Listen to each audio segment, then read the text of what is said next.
Attendance first. And then the meetings. Okay, don't do it that way, okay. We don't have a form, Yeah, it's got to be. okay, So, okay, I'm gonna call the meeting to order, okay. Let's do roll call. Commissioner Myers, Here. Garrett, Here. Arden. Craig Marcel. Here. Chris Leffert. Here. Christina Melly. Here. Beth Passing is excused. Lana said. Here. Okay. Can you hear me? Yes, ma'am. Yes, I'm here. Thank you. Thank you. Jennifer Waskovich, Here. Craig Norris, Corey Norris. Here. Councilman Schisler is excused. Robert Williams, Jeremy Edwards. John Vargas. Here. Virtual. Blaylock. Here. Do not have any person. Okay. Okay, with that, being said, do we have any public comments? Okay. So we're gonna move right into our status reports. Start Wanna start? Yeah. Well, if we get a form, Okay. I want that to be enacted, not right now, we're gonna start with the status. Let's do the status report first. Stephanie? Yep.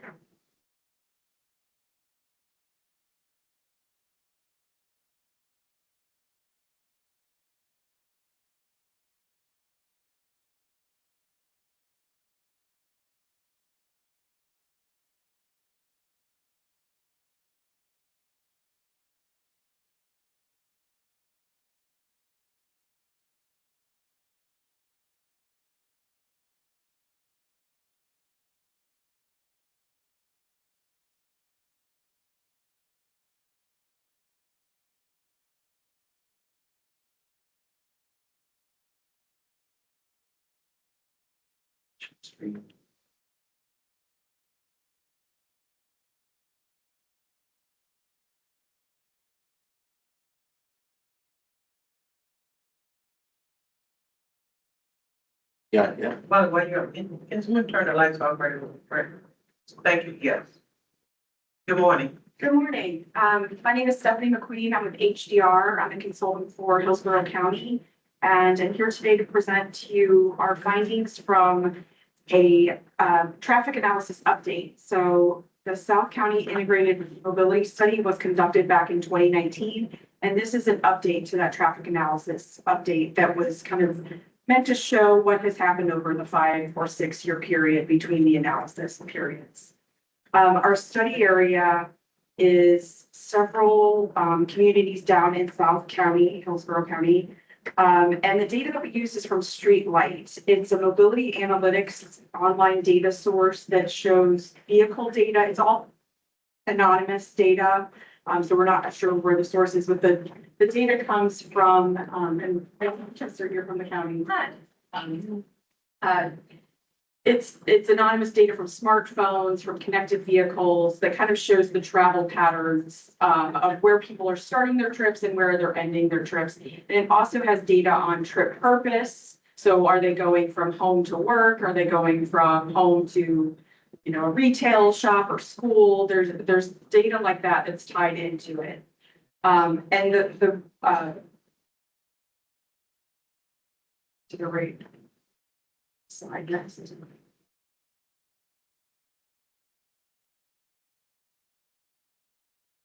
Like I said, we looked at the South County. This was the study areas that were set up back in that 2019 study. So we replicated the same geographies.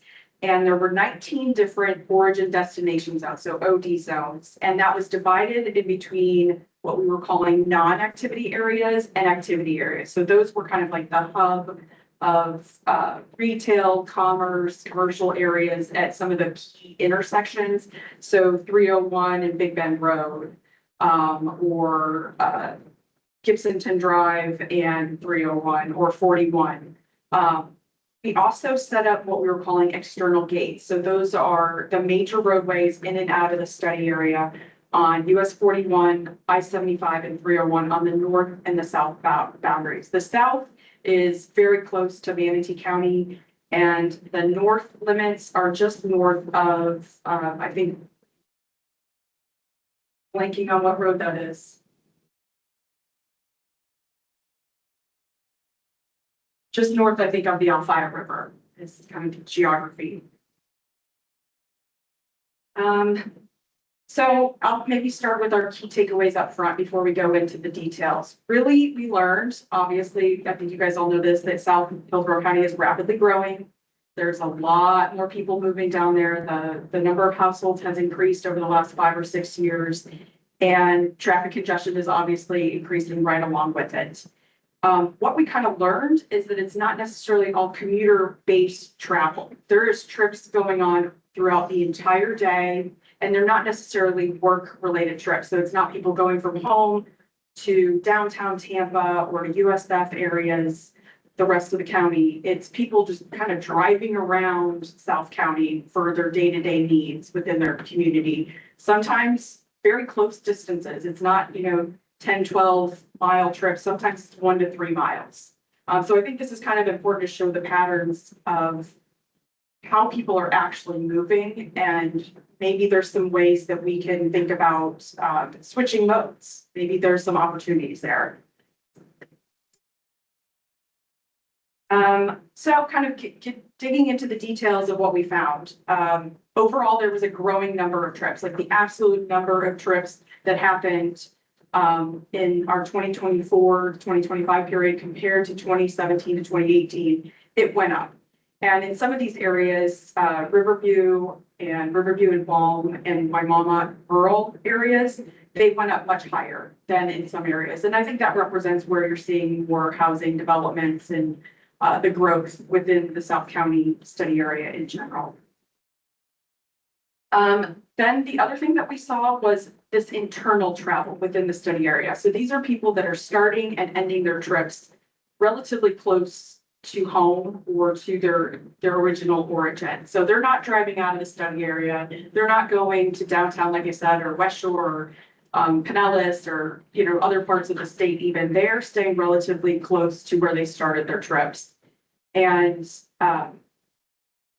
I think this is kind of telling. Those short to medium distance internal trips really kind of reflect a change that has happened since the COVID-19. People are staying and working from home, or there's retirees that are not going to work at all.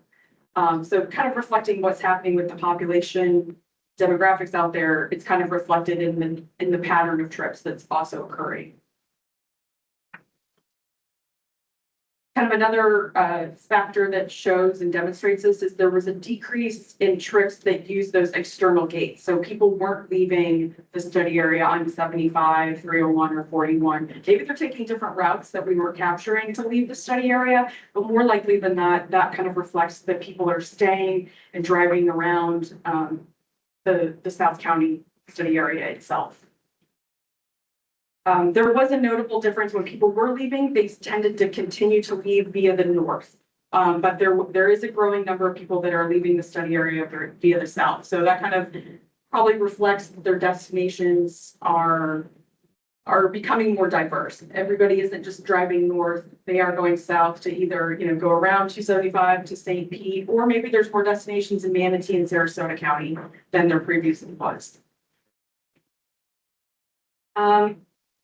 Speaking to people who are staying really close to their origin, or meeting their daily needs closer than what they have in the past, there's several zones that we looked at where the number of intra-zonal, so they start and finish their trips within the same zone. So roughly 1 to 3 miles away is their trip distance.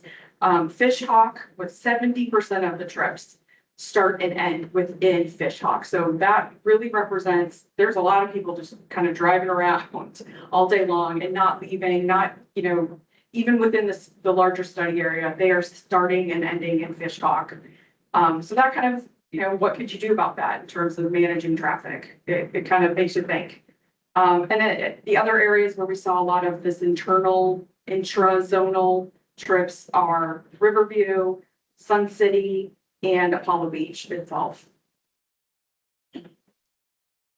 Then I talked about these activity area zones. So we had 8 activity area zones, 2 up along Big Bend, several over on US 41, 1 at Gibsonton Drive and I-75, and then some in the southern end, I-75 and State Road 674. There was a Ruskin and Sun City Center, and then Waimama downtown. So these are the areas that are more concentrated, that are more walkable, bikeable. You can get within the area roughly like a 15-minute bike ride. So we looked at how are trips to these areas. These are the areas with, the retail, the places that you want to go. How have trips changed to these areas? And in the northern activity areas, along Gibsonton Drive and in Gibsonton at 41, we've seen a reduction of trips to those specific zones, but we're seeing an increase in trips to the activity zones in the south part of the county. And that could represent more development down there. I know there's a new Walmart in, I think it's the Ruskin activity area. So we're kind of seeing a shift in where people's destinations are. They're, they're trying to get to the places where the new destinations are located. And there's definitely a shift to the south, and maybe that reflects that it's new development, so you don't have to drive out of your neighborhood. You have a place to go closer to home. And another kind of factor we looked at, I mentioned trip purpose. So previously we were saying there were more trips from between home and work. So in the past, 17% of all trips that occurred throughout like an average day were between home and work. During the same, during the updated period, it went down to 13%. So we're seeing now more trips are between home and non-work destinations, whereas previously it was trips between the home and their place of business or work. And I think this kind of reflects, like I was mentioning, people's changing commute patterns. They're working from home. They're, maybe making errand runs between work and home, or they're retirees. Kind of the demographics down there are shifting away from a more traditional commute only driven congestion pattern. Congestion is caused by people all day long. And this is also noted in our travel time shift. So previously we were looking at the AM peak period and the PM peak period. So from roughly, I think we were saying 6 to 10 a.m. is the AM, and then the PM is 3 to 7 p.m. Previously, back in 2017, 2018, 25% of the trips throughout a day were in the AM peak period. Now that's down to 21%. And then similarly, in the PM peak period, we saw only 20% of trips were occurring during that PM peak period. And now it's up to 30%, which I think is a really interesting factoid to look at. Is people are, in fact, when you're out there driving home from work, getting around, there is a lot more traffic than what you maybe experienced 8 years ago. It's not just this perception that you have like, man, it feels like there's a lot more traffic. The data is there showing people are driving more in that afternoon period, peak period. And I don't necessarily know that it's related based on that trip purpose. I don't know that it's related to commuting home from work. Maybe they're just out there running their errands, picking up their kids, going to something in the afternoon evening. So I think that's another kind of interesting shift that has happened is people are really driving around in the evening. Like you're not wrong, and you feel that pain in the evenings. The other thing we did see was there were travel time improvements. Some of these areas are growing. There's new roadway improvements going on there. Connections are taking less time as the improvements for the roads and more connectivity is happening. So you're not seeing these long commutes, these 45-minute long commutes happening. The travel time is improving to some degree, But I think that that's because the trip distances are shorter. People are staying closer to home or closer to their origin. They're not making these long trips. So then conversely, their travel times are not as long as they would be. So shorter distance trips means shorter distance in terms of time. Then kind of here's our conclusions. Like, why did we do this? Why should you care? What can this do to help us improve how we make decisions or think about like the transportation system in the future? Is we're seeing more shorter internal trips, that heavy afternoon travel. We're seeing people staying closer to their home or their origin. And we're seeing that there's limited east-west connectivity. So that's kind of where we see the travel times being the highest, is when people are making those trips east-west through South County. The northwest route, the north-south routes like I-75, 301, 41, those are more reliable routes, even though, you know, there's painful points there. But there's less east-west connectivity through South County. And there is still that high reliance on the I-75 corridor. But overall, we're suggesting that local network improvements, making more multimodal connections, given the fact that there's growth in South County and people aren't necessarily leaving for jobs, employment, retail, like going to Brandon, going to downtown, going outside the study area. There is more growth going on within South County in terms of destinations that people want to go to. So the thought is that maybe that's the type of investments that would be also needed. You know, regional commute, that's still an important consideration, but maybe investments are needed down there for those shorter internal trips. So that's kind of what our conclusions are, our analysis. I'm happy to answer any specific questions. We're wrapping up the report right now, and that will be available. It's very lengthy. So if you are a data like guru and want to dig into it, that will be available, but happy, like I said, to answer any questions today. Anyone? Oops. My question, you mentioned that a lot of this data is coming from like smartphones in our cars and stuff like that are kind of connected to the system.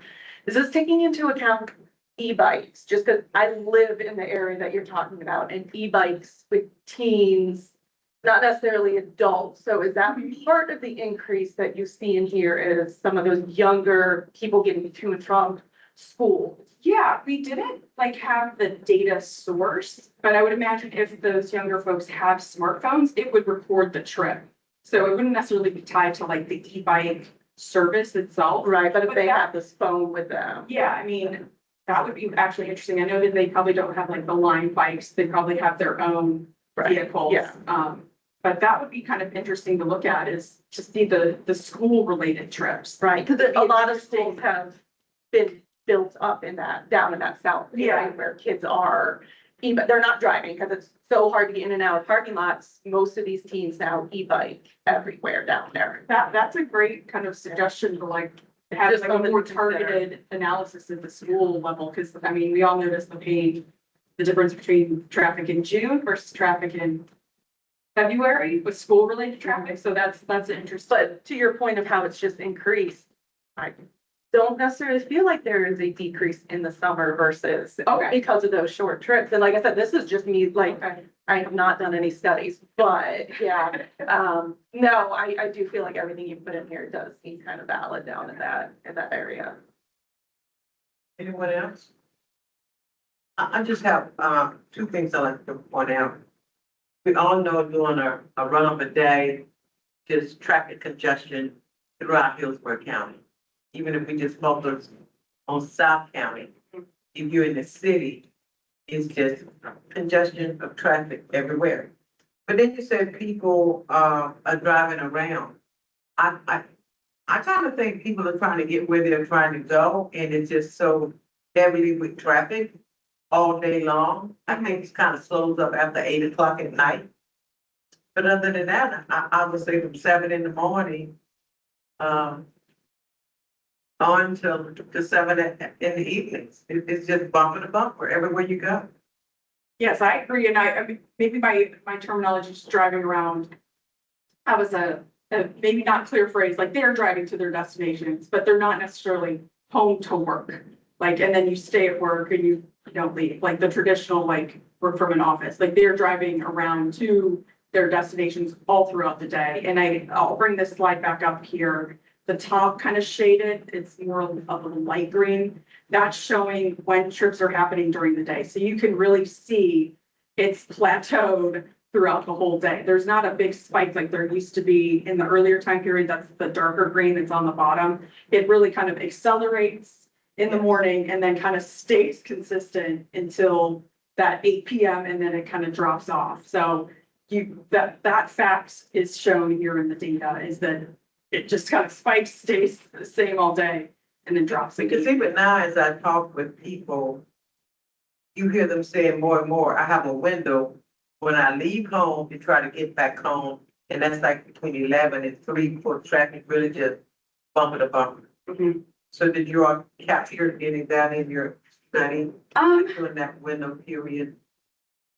We didn't, because I think this shows that trips are still happening, but they may not be on those major roadways where you're getting the pressure points. Maybe that's kind of, if we looked at the specific roads, like the interstates, the major highways, that's when maybe the traffic peaks on those roads outside of that 11 to 3 window.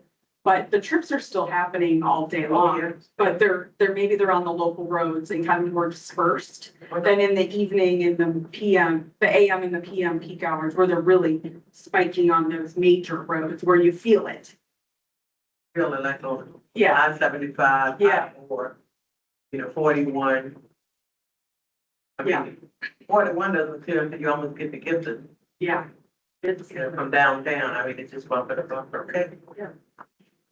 Yeah. Good point. You talked about cell phone and other electronic ways of capturing. How many collection centers, how many collection points were there? So it's all this technology company. So they receive the data from the cell phone, what are the data providers or the cell phone providers. They get the data, they kind of do their algorithms and make sure all the information is stripped out. So it's not, Bob Smith from so-and-so. It's a trip from point A to point B during this time. So they take all the data, aggregate it, and then we make the request on a time period to look at. And they give us the data, and that's where we've run kind of the analysis. Yeah, I was thinking there weren't enough collection points maybe to get it, but not that there will be. Yeah, there will be, and there's definitely some outliers where if we're looking at some of the zones where the number of trips was lower than in some of the, like Fish Hawk, like there's a lot of trips there. So the reliability on that data is a little higher, but out in like Waimama, I think there's less trips. So there's less reliability. It's like a survey, if you get 10,000 respondents, you feel a little bit more confident than if you got 10. So yeah, there's definitely some outliers. And we noted that in the data where we're like, may not be 100%, confidence. We have a motion to receive the report. Thank you very much. Just for the record, you need a motion. I would make a motion to receive that report. Have a second. A second. Okay, we have a motion and a second to receive the report. All in favor, say aye. Aye. Any opposers? That motion is carried. Thank you so Thank much. Okay, still don't have a form. So the traffic mitigation and congestion. Harry Watson. Good morning. Good morning.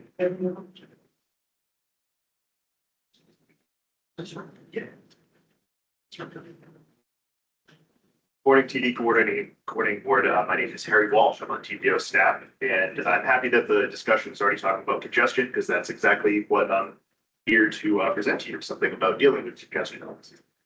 So the crash mitigation and congestion management process is a process, but we're doing an update that will have a tangible final report coming in June.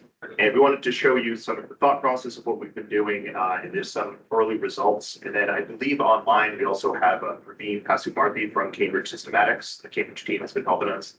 Praveen, do you want to briefly introduce yourself? Hi, I'm Praveen Pasumarthy with Cambridge Systematics. I am supporting Harry in on this project, and I can answer any technical questions and support Harry as well. Thank you. Great, thank you, Praveen. So I'll have a lot to show you today. I'm going to go through some of it fairly quickly, but I'm going to end with a QR code that will link to a live map that has a bunch of layers of some of the data that we're talking about. So you'll be able to pull out your phone and actually look at some of the things. So just want to give an overview here. So first, what is a congestion management process? It's a federally required document that any MPO that serves a region with over 200,000 people has to have legally. And we do have one, but we wanted to do a pretty significant overhaul for this exercise and set it up in a nice way where regularly in the future we can easily update this and compare previous findings to new findings, see what we identify, see what projects come out of it. And so this is just meant to deal with congestion across the metropolitan area, but we also wanted to add in crash mitigation. And I've inherited a really nice legacy of safety projects and safety planning here at the TPO. And so it was very natural to add in the safety to the congestion. And so that's the CM that we add in front to make it a CMP. So there's usually 8 steps when you're doing a congestion management process update. You pick your objectives, you identify a network, you identify performance measures for that network, collect all the data, you identify hotspots that you think should be targeted for projects, and you develop strategies that can address some of the issues of congestion or safety, and then you monitor the network. And so this is not something that actually generates projects. It's meant to be a resource for both TPO and our regional partners when they're trying to identify projects. We can point out areas and say, hey, maybe right here is somewhere that has some safety issues, or there's a lot of congestion along this roadway. It's meant to be a tool that we regularly return to. So we have been working on this now for several months. And so we've already completed some of these initial steps. Again, I know this might be hard to read, but we'll have all of this available online. We have our regional objectives. They're aligned with Access 2050, our long-range transportation plan, if you've seen that, as well as federal safety and system performance targets. Then once we have our goals, we have to identify the network. What are we actually monitoring? We can't monitor every roadway. And so what we tried to do is we started with the SIS, the SHS, the NHS, the highway systems. And then we also looked at local roads that had good monitoring and good data. And we wanted to make sure that these were only roadways that were actually significantly traveled. So they're either have 500,000 average annual daily traffic, or they are projected to have at least 5,000 AADT by 2050. So we're also looking forward to the future of roadways that we expect are probably going to grow to that level going forward. And so this is ultimately the network. Again, it's going to be a little hard to see on this slide, but you can certainly pull it up. And you have the red roadways are those core major highways, and then you have the blue roadways, which are the more local networks. And then something that was important to us here is that, one, we had good data on all of these roadways, and 2, that we're not leaving anything disconnected. All of this has to be kind of a smooth, clear network, so we can see where traffic is flowing to and from, and looking at congestion moving over time. And so we made sure that all the performance measures we're looking at, we were addressing safety, mobility, reliability, and regional connectivity, supporting all those regional objectives we talked about. And all the measures are by the mode, by the type of network, because most of it we could look at the CMCP network individually in segments, some of which we had to look at it overall, but the majority is pretty detailed and down to a fine resolution. And then we are including Tampa, Plant City, Temple Terrace, and unincorporated Hillsborough County. This is the entire service area of the TPO, all of course by road type or highway type. So I won't go through all of these, but we have attached to all of these goals and objectives a performance measure, something we can actually monitor over time. Just for one example, so the overall goal is smart cities. The objective is reduce recurring and non-recurring congestion and improve mobility. And how we're actually measuring that is by these 3 characteristics of average travel speed on each segment, vehicle hours delay by segment or by length, and then percentage of miles by congestion level. And percentage of time at peak congestion is also an additional one. So we have this for every single objective goal. We have some sort of underlying performance measurement. So then we collected the data.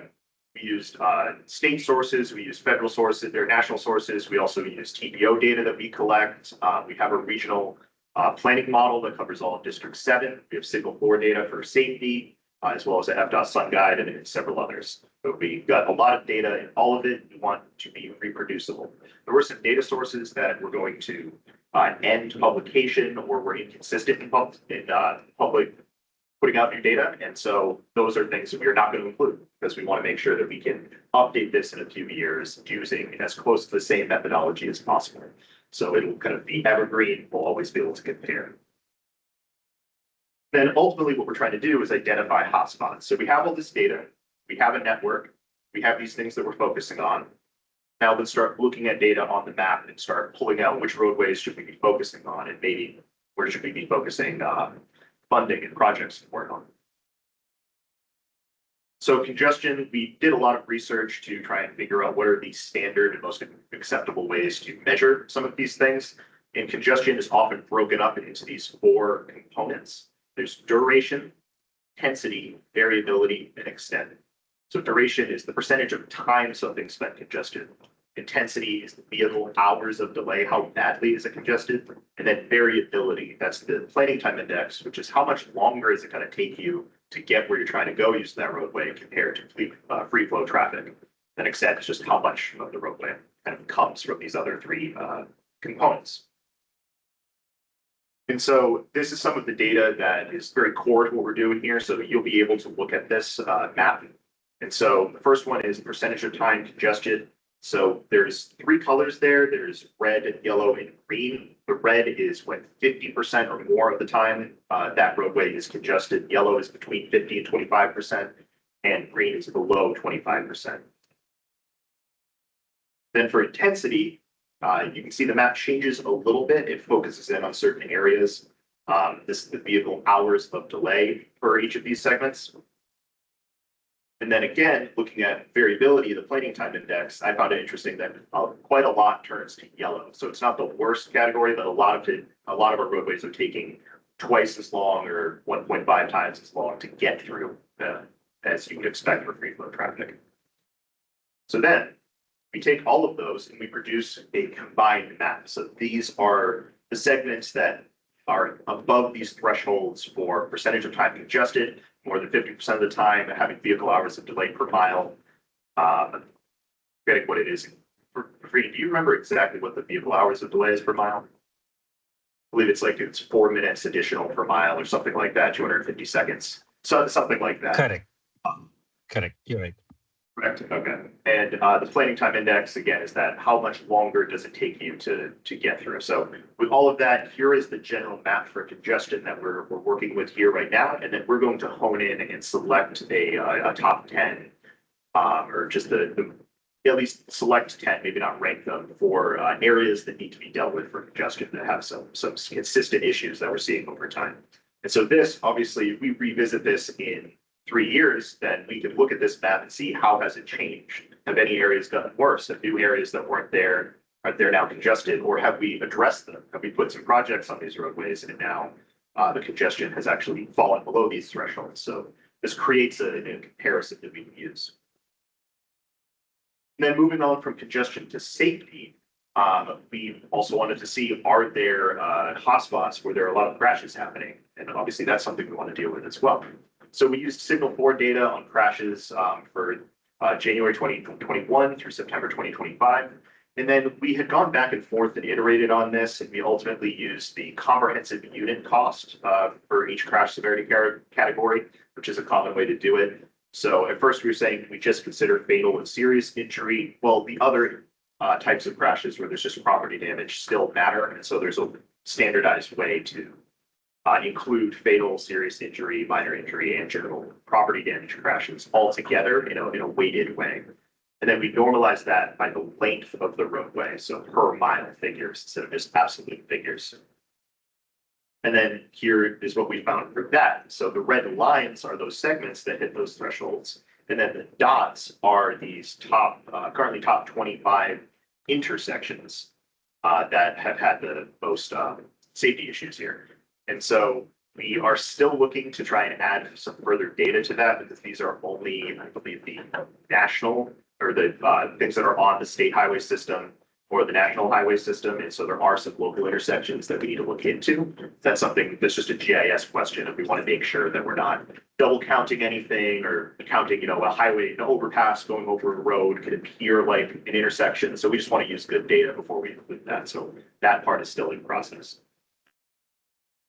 And then a third category we added in was resiliency, using these figures, storm surge 1 foot, sea level rise 1 foot, and 500-year floodplain, to identify which of our roadways are most susceptible to sea level rise or storm events. And no surprise here, it is the coastal roadways, the low-lying roadways that are at most risk. So we now have these 3 overlays that we're working on, and we've been talking a lot back and forth as a team about what thresholds should be and how we should use them. And then the most immediate step is we're going to be selecting those specific hotspots, both for congestion, safety, and resiliency. And as I've been alluding to here, we want to update this. So every year we're going to be collecting a lot of this data. We do so anyways. And then every 5 years or so, 3 to 5 years is kind of the guideline. We want to actually fully adapt or update the data in this CMCMP. And we kind of have a stopgap here. We have this ArcGIS experience. Here's a link to the map if you'd like to pull it up on your phone. It's best on a laptop, but you can certainly pull it up on your phone. I tried this morning. It was certainly useful to see some of this. We have all these various layers. You'll see a few different similar layers because we've been going back and forth on how the roadways work. And then ultimately, I'm hoping in the future that we could have this purely as a dashboard online. That's something that you can just go and log in and take a look at as we update it with data. And this ArcGIS experience does have to be manually updated, but I think it's a great first step so people can access this. Because again, this is meant to be a tool for local agencies or the TPO or anyone else to create projects. This in itself is not going to lead to specific projects. However, we are going to lead to strategy development. So we're going to develop a toolbox based on our literature review of what types of treatments are available and are usually used effectively to deal with congestion and crash mitigation. Focus in near-term implementation, not things that are going to take 10 or 20 years, but is there any quick thing we could get done in the next 2 to 4 years?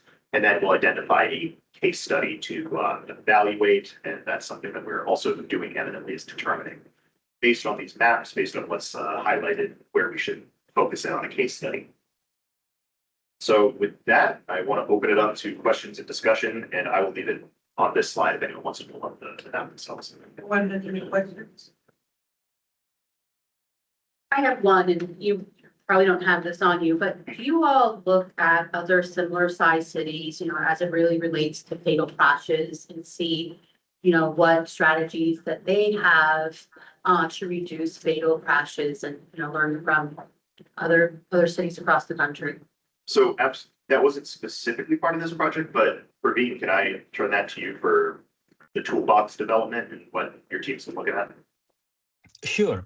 As a part of the next steps, we will be looking at a case study of a corridor to look at how and what strategies can be considered for addressing the safety and congestion hotspots that we have identified. In terms of the strategies that we will be looking at is in a vast suite of strategies which will not be adding capacity, but from an operations perspective, more for TSMNO or ITS strategies, improving signal timings and so on, and from a safety perspective as well, which are more cost effective and will address more not just safety but congestion as well. And in terms of comparing to other cities, I think that specifically comparing to other cities may not be part of the scope, but these tool of strategies that we will be considering are nationally considered and typically would be considered by other cities as well. Yeah, that makes sense. I'm sorry. I mean, you're a little bit hard to hear in the room, but I hope you're able to get most of that. But yeah, so we're not specifically comparing ourselves, but we are looking at what strategies in general worked and have kind of consensus to use. Thank you. Anyone else? Okay, thank you so much for your report, and Thank you. the motion to receive the report. We have a motion and a second, please. Motion. Christina Melling, second. And all in favor of the motion, say aye. Right. Thank you so much. That only to proceed the report. Thank you. Thank you, Dan. Thank Jerry. It's your turn. Good morning. Good morning, everyone. Jerry Stickney, Sunshine Line. Our operating stats, March was a little bit busier of a month. We had 10,122 trips and our on-time performance was 97.3%. With our new software, new scheduling, new training, and new focus with our dispatch and scheduling team, we've been able to increase. We were sitting around 93%, 2024, early 25, which we're very, very happy with. And this has been able to kind of become our new norm, thankfully, knocking on wood. We'll continue piecing that together. Our bus trips jumped up about 10,000 extra trips through our bus pass program this past year. In our call center, we had a 96.2% answer rate, average hold time of 41 seconds. And I did go back and look this time last year. If you recall, we were struggling with our call center with staffing and extra calls. And part of that was the launch of our new scheduling software and a bunch of different changes. We were at, gosh, I even don't want to say it out loud. February, we were at 64% answer rate. March, we were around 75, I believe. And I think the whole times are about 3 or 4 minutes. So we're very happy with the team being fully staffed. That also goes a long way. And getting the services situated. Text messages, we're coming up on a year of that for our clients. They get a text 5 minutes before their driver's going to arrive. So that's helped reduce some of the calls as well. And I'm very happy that we've launched our mobile app and it is functioning, it's working. And last I looked, there was probably over 100 or so clients that have already registered and signed up for it. And we work with communications. We've done a website on the county page where it's an FAQ sheet where all the steps to do it. And they also upgraded a little video, which I think we're going to share in a minute as well. And I'm really happy that we have that, and communications did a great job. Staffing overall, call center still at 100%, and that whole section, drivers were at 93%. We had a couple of retirements and a couple people that left one starting his own business, which is really exciting. So we have interviews that actually start today for operators. So once we get about 2 vacancies or so, we start the process to start recruiting and hiring. And as in this case, once that starts, someone ends up inevitably either leaving or retiring or something of that nature. So hopefully to get that backed up by our next report out.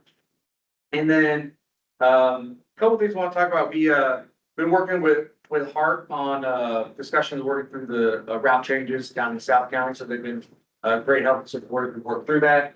Had a town hall with Commissioner Miller down there in Sun City, Wamama area, which was a good outreach with that. So just thank you to Hart being good partners with that, working through that together. And hurricane season is upon us. Last week, we had the Operations Center for Emergency Management had their EOC readiness week. And we participated in that, and so did the school board. Hart was there, so it was a great collaboration with our evacuation working group, and feel very strong. And just wanted to take the time to give kudos to all of our partners in the room. They've stepped up over the last 5-6 years. We don't want to have to implement plans, but it's really comforting to know we've come a long way, and we have good processes in place with our hub and spoke that we do with Hart and the school board and evacuations on special needs shelters. So just want to say my thank you to all those partners for the support throughout the years. And then the last thing I had, late last year, our manager of operations won an award with the USF Center for Urban and Transportation Research as the 2025 Voice in Transportation Award. It's Leslie McNeil, our manager of operations, and she oversees our scheduling, our dispatch team, all of our operations side for drivers, everything. And she's been with us for about 5 years, and she came from manufacturing, logistics, and a different type of transportation and logistics end. And having her come in when we were at a 50% driver capacity and working through those changes over the years, she's done a phenomenal job, and she got that award, and we were able to represent her at the county's quarterly awards this past Wednesday, which was fun to hash back out and It was funny in the write-up, our on-time performance was 93% at the time, which we were very, very proud of. And in her speech, thanking everyone, she made sure to correct everyone that it's now 97%. Yes. So I just want to give a shout out to Leslie and the team, and she's the first one to say that it's a team effort and collaborative. So that's us in a nutshell. The back end of this sheet, if you're here, it's just the screenshots of the mobile app. And then I think if any questions, I think we got a video share for the mobile app. It's got one on the mobile app. Yes. Do we have enough staff, like when we pick up, a rider client, that we can walk them through steps so that they can come on board with the app and receive the information right away? Yeah, so our whole call center, the team of 8, they're all trained, they've all got this information. And that so far, as we've been building through this, has been really efficient and quick. We've got a team of three or four that monitor a site that teach communication, that register and walk people in. Our reps take extra time to walk them through all the different things. And we've got this video that you'll see. There's step-by-step instructions on the website as well, printouts. So far that's been able to meet the demand. And we're also looking at potentially adding some flyers or other things in our buses for clients to take with them as That well. was my next step. Okay, thank you. Anyone else have questions for the video? Okay.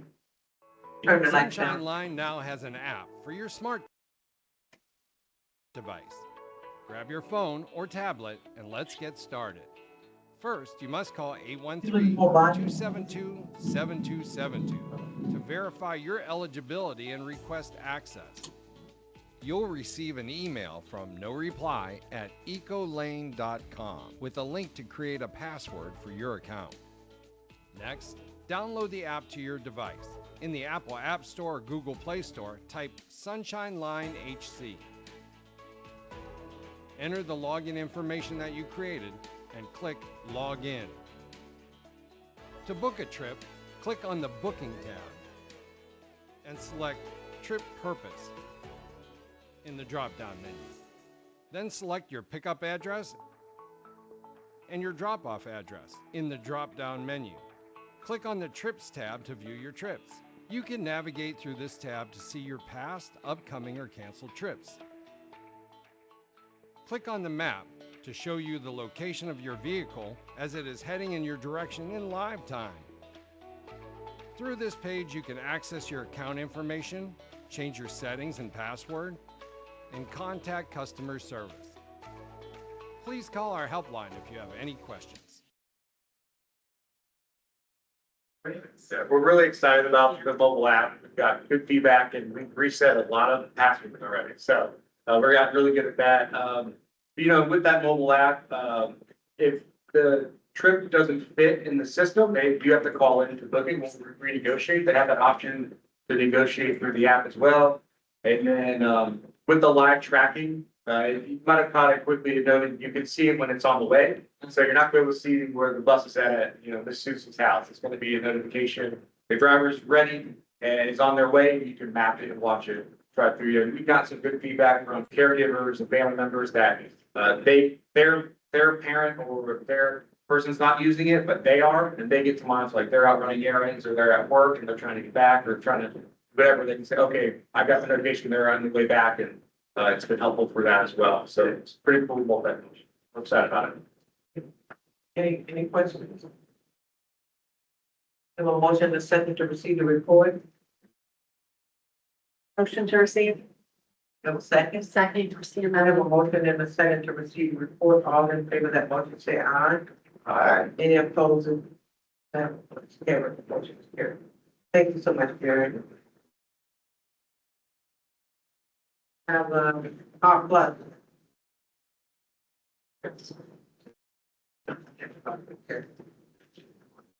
Remember?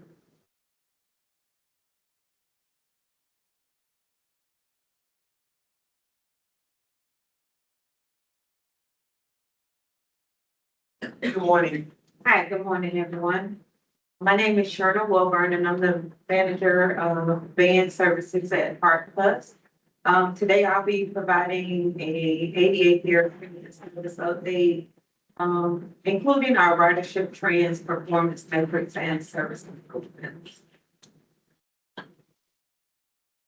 So this slide highlights our system-wide trip volume and growth over the past 3 fiscal years.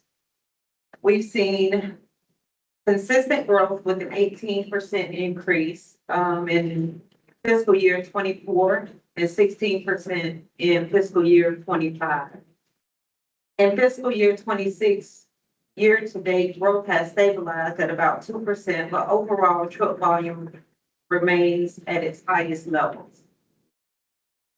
Looking at the first quarter of 2026, our monthly trip volumes remain steady. Heart Plus trips consistently average between 16,000 and 17,000 trips per month. Our Yellow Cab provider trips range between approximately 7,700 and 8,000 per month as well. These numbers reinforce the need for efficient scheduling and resource management.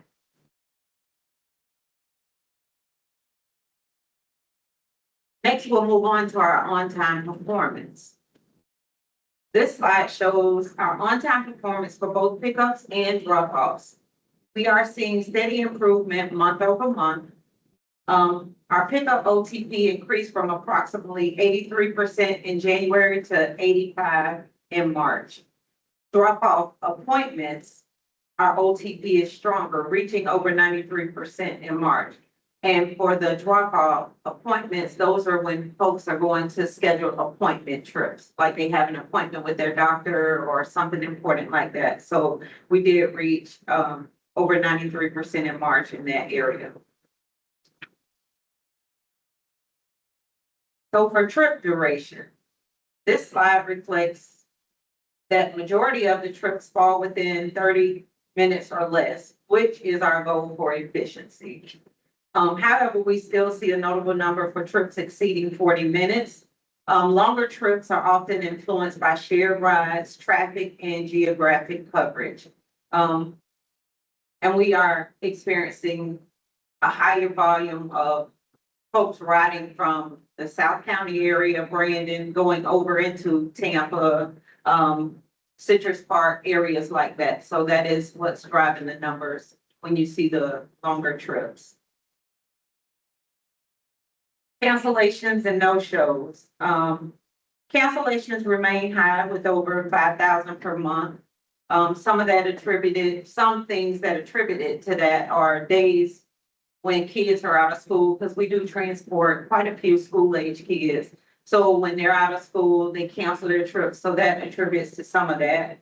Our no-shows are still lower, averaging about 700 per month. Next will be our trip types. This slide shows that our scheduled trips make up the majority of our service. Appointment trips, which are time sensitive, remain consistent month to month. Ensuring on-time arrival for appointment trips is critical, again, especially for the folks with medical needs.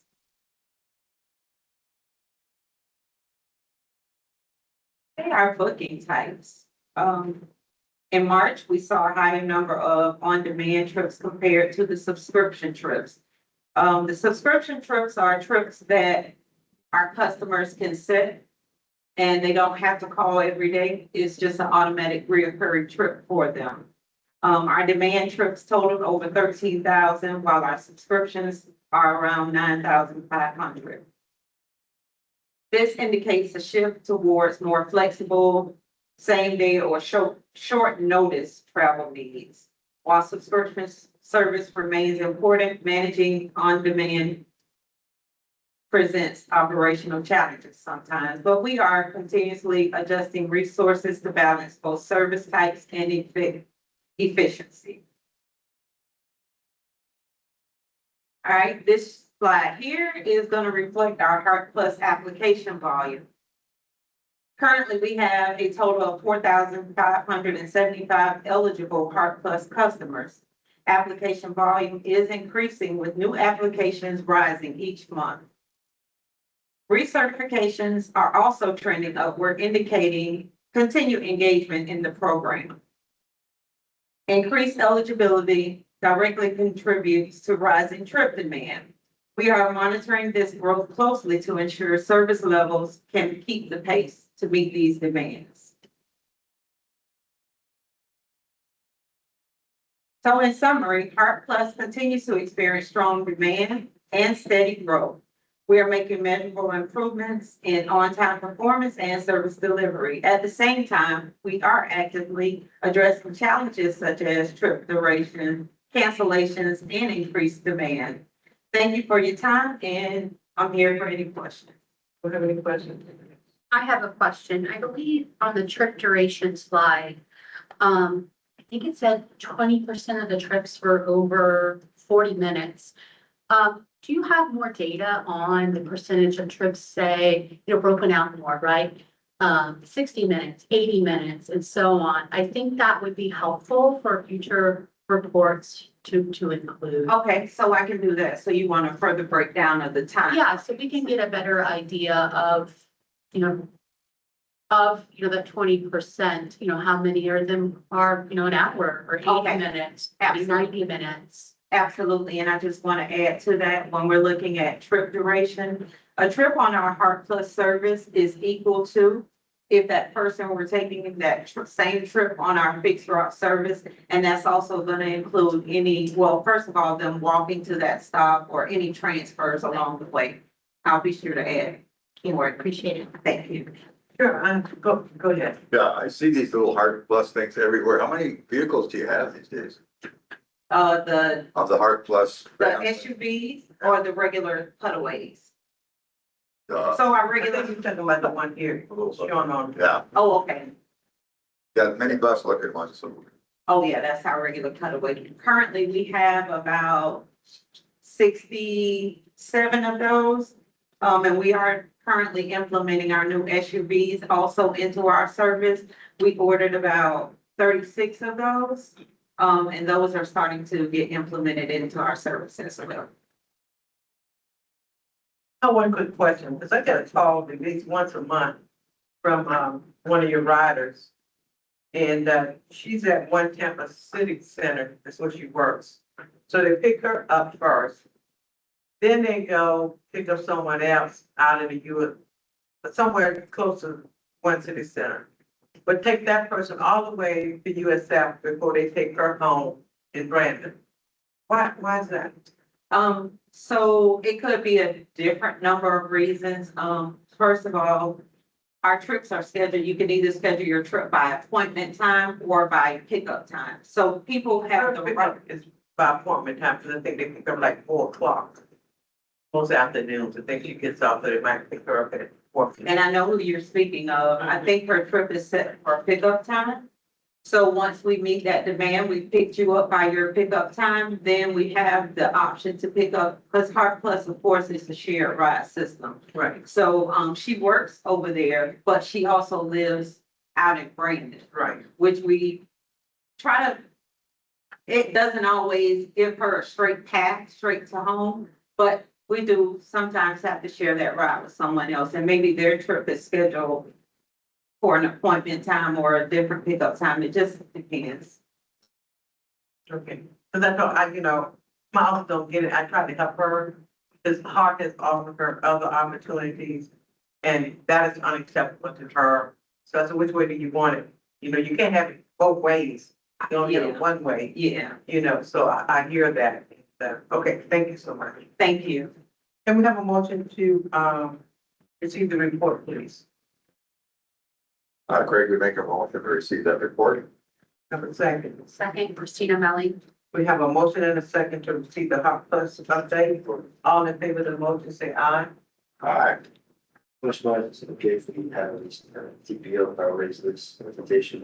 Yeah, we'll do it now. We Status, even though it's not a status report, we can skip the next two first two action items. And then those of you who are June, but I would like at least Elizabeth to the time to come here and out this today. Okay. Good morning. Good morning, Elizabeth Watkins, TPO staff. I will be brief. I'm here this morning to speak with you about the TPO's priority list.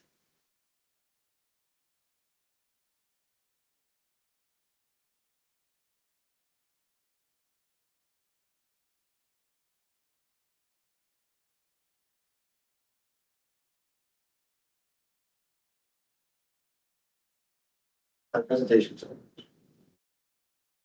There it is. Sure, we got the presenter.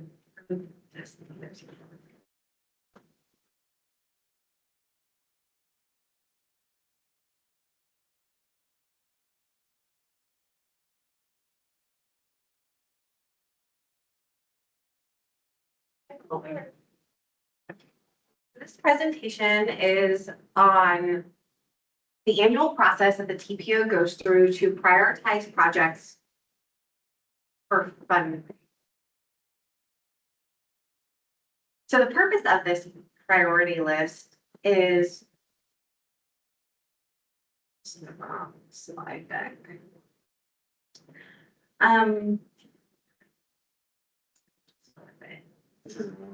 It's okay, we'll go with it.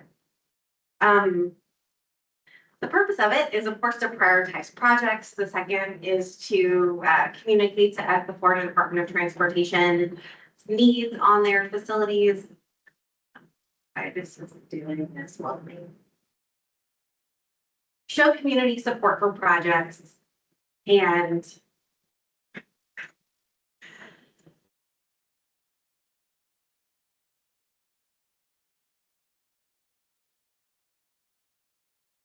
it's also required by statute.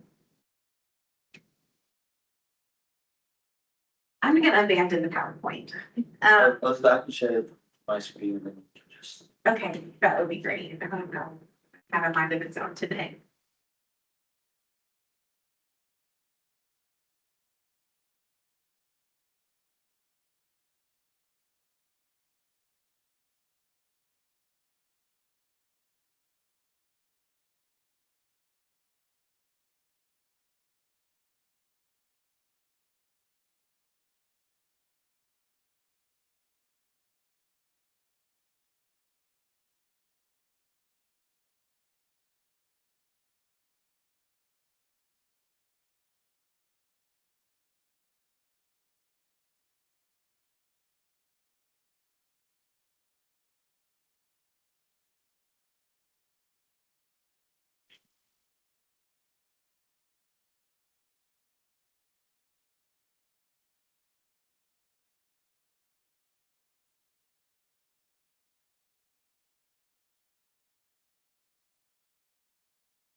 Thanks for your patience. Next slide.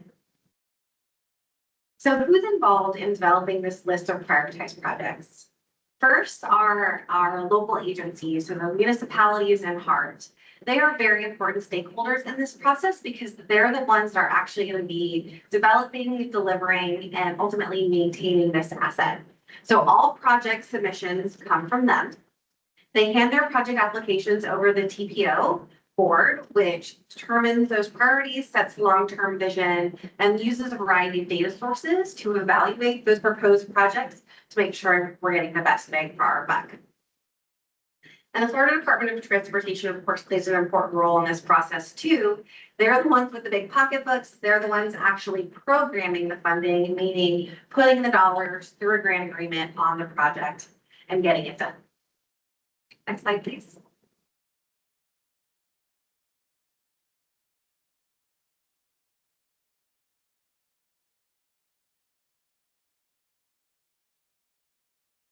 We can just go past the next slide whenever it comes up.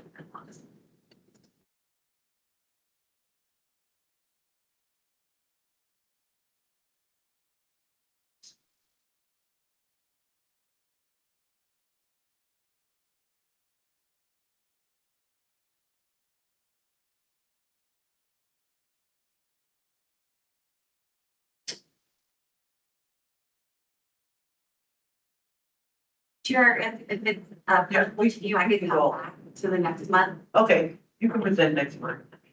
Thank you so much. So, we could not take care of any of our action items today, so I'm going to say to all of us, those are aligned and those are here, we need to make every effort to attend the May meeting so that we can take care of the action items from the April meeting as well as in action items we have come forward in the May meeting. Okay, I know one of the key items that we did not do last year, and we lost a little revenue because we did, that report is on here, now. And so I am strongly encouraging everyone, please look at and clear your calendar, for the May meeting.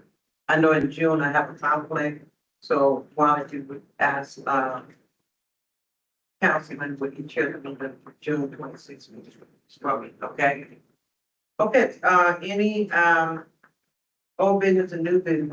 Just to add that the next meeting is actually in June 9th. Yeah, no, I'm saying June 26th for me. Right. Yeah, but no, I was asking the members to make sure they're in the May meeting. Because we gotta take care of the April action item and the May, if you have anything coming before us. Oh, Is no May meeting? There's no May meeting. Oh, okay, that's right. Every other month. Oh, wow, okay. So it's extremely important. You're gonna have a month off that you be here at the June meeting, June 26th. So if you let council know that, that's right from me. Okay?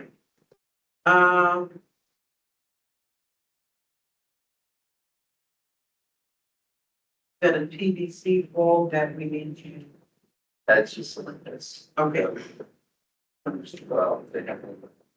I just, it was my thing to say. anyone have any new business or old business? Anything you'd like to share with us before we adjourn? Any, no one? Okay, well, it is 10:37, meeting is adjourned. Record, Thank you. Yes, unfortunately, yes. yes, an unfortunate record. Thank you all so much for attending. They And if you're parking, staff is parking,